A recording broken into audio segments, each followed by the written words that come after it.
Hello, it's Phil here for digitaldjtips.com with number 6 in our 10 commandments for better digital DJing. And commandment number 6 is understand how a complete DJ PA system works, from mixer through to speakers. Really important. There's all kinds of stuff involved in getting your signal from the back of your sound card or the back of your DJ controller into the speakers and out onto the dance floor. And that whole chunk, that whole section of how DJing equipment works hasn't changed a single bit since the Technics days and since CDJ DJs. It hasn't changed at all for digital DJs. It's exactly the same. So there's a tendency, if you're a digital DJ, to think, you know, it's all in my little box now and I just plug my speakers in the back like I do at home and everything's going to be fine. But if you don't take the time to learn what happens after that signal leaves the back of your DJ controller, you are setting yourself up for potential disaster. So there's all kinds of elements to learn about. The best way to learn this stuff is to find a sound engineer and get them to talk you through it. Now, bigger clubs have a sound engineer. You'll be DJing and there's a guy there who is, his job is to, well, sometimes a girl. The longest time I spent with a sound engineer was in a club was with a girl. She did it for years. So not only blokes, but the sound engineer will be in charge of all that stuff. And not only should you ask a sound engineer, if you can find one, to talk you through this stuff, and if you don't know anyone who works in a club or any sound engineers, then if you ever rent a PA system for a party, you go to a disco high place and you rent a PA system for a party or whatever, I'm sure that's something we'll all do, we all have done. Ask the guys there, they know their stuff inside out and they can do this for you. So there's another way of finding all this stuff out. But you need to find it out and they're the right people who can teach you. But if you don't know this stuff, you ever find yourself DJing in a club and there is no appreciation in your head about how all this stuff works, then you won't be able to talk to the sound engineer properly about it. You'll be doing things wrong on your end of the setup. And because the sound engineer realises you don't really know what you're doing, they're going to do stuff that you, if you knew, you'd rather they didn't do. Stuff about levels and all that kind of thing. So it really is worth learning this stuff. And of course, if you're DJing and something goes wrong, most venues, 9 venues out of 10, they don't have sound engineers at all, and they have a sound system in the venue, and the manager probably knows how to turn it on and how to set the volumes, but you can pretty much be sure that the bar staff and the waiters and the bottle collectors, they don't know how to use it. And if there's no manager there at any given time, everyone's going to turn to you as the DJ, as the person who should know what they're doing. If anything goes wrong, it's in your hands to put it right. So it really is worth learning this stuff. And let's just have a look at some of the things that you need to know about. Well, the first thing is the mixer. If you're DJing in a club or in a bar or anywhere where they have any kind of music, live or otherwise, there'll be a mixer there. And you will plug your DJ controller into the back of their mixer. So you need to know where to plug it in, and you need to know how to set that right. So you need to know about the mixer. You might plug it straight into the back of the PA system. If they've got a PA system there, or an amplifier, and they don't normally have DJs or whatever, you might plug it into the back of an amplifier. Now this is a clunky old mobile DJing amplifier I have here, PA amplifier. It's got sockets for microphones, and it's got what's called an effects loop, so you can put some echo or whatever on it. It's got sockets around the back. Around the back there is actually where you'd plug your DJ controller in.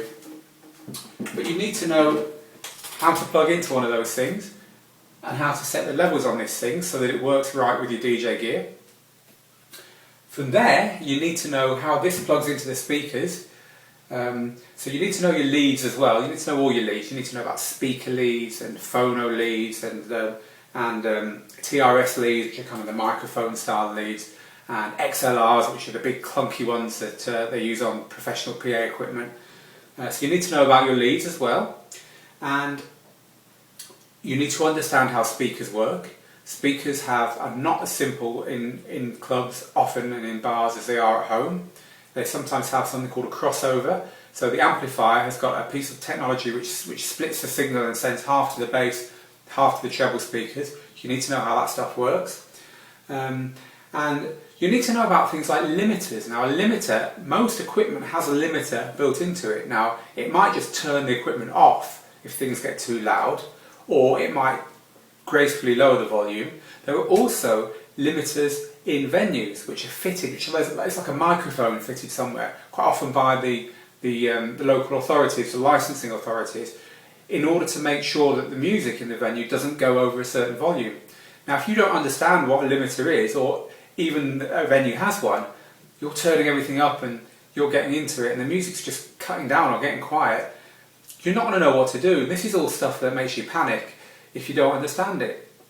So there's this whole line of things that happen between the signal leaving the back of your controller and the music coming out, going into the room. And you need to understand it. Let me give you one example of this. Is something that I didn't understand years and years ago, but when I was getting this piece of gear out, I saw my cable, my extension cable. Of course, you'll quite often run an extension cable to get yourself set up. Mobile DJs will use these all the time. Now we plugged in all our PA equipment to play a gig. We'd rented the PA gear. I was still at school, it was a long time ago. We'd rented the PA gear and we plugged everything into these. Now this thing, the socket was about there. So I went like that and just plugged it in. Pumped it down, plugged everything into there, my amp and so on. And we had background music on while the place filled up. And when we were ready to go, the lights went down, the main disco lights came on, and we doubled the volume and threw the biggest record of the time on. It was a New Order song, if I remember rightfully. And 10 seconds later, pop, everything goes black. And you can imagine how we felt, our big entrance. And what had happened was that the auto fail button there popped, because having all the cable coiled up is not the thing to do when you're pulling all the power through these leads. You need to pull it all out because something happens with the magnetism or the induction or something. But if you don't have your extension cables all pulled out and laid out, even if you don't need the length on them, that's likely to happen. So there's one lesson. There's loads of lessons like that. These systems are in mono. So this one isn't actually, this is a stereo amplifier, but normally in a club the amplifiers are in mono. So that means that it doesn't matter if the left or the right hand channels are slightly off balance, the music will still come out of all the speakers. Now, if you're DJing and you have a lead to plug your controller into the amplifier or into the mixer, and that lead's broken, someone's pulled it, only one half works, only the left hand channel works. As long as you know that the club system is in mono, you can make do amend. You can double the volumes on here and you can just push it through to all the speakers, keeping an eye on whether you're clipping into the red and all that kind of thing. But just that kind of knowledge, just understanding the characteristics of PA systems and how they work, and of mixers and of leads and of limiters, is invaluable. And the main reason, to be completely honest, is it just gives you confidence. You've just got the confidence of knowing if something happens, it's not going to close the night down, you're not going to look like a fool, and you're going to be able to do something about it. So this is stuff that experience can teach you, but as I said at the beginning, get a sound engineer in a club or a venue, someone who understands what they're doing, or when you next rent PA equipment, ask the company to talk you through a couple of their PA systems, maybe a big one and a small one, tell you how they service them, their characteristics, the way they work, show you the leads, ask as many questions as you can, just get that crash course so that you're equipped for everything, every eventuality should it happen. And that's going to make you look like a much more professional DJ, and it's just as important now in the digital age as it ever was back when we were using vinyl and CDJs.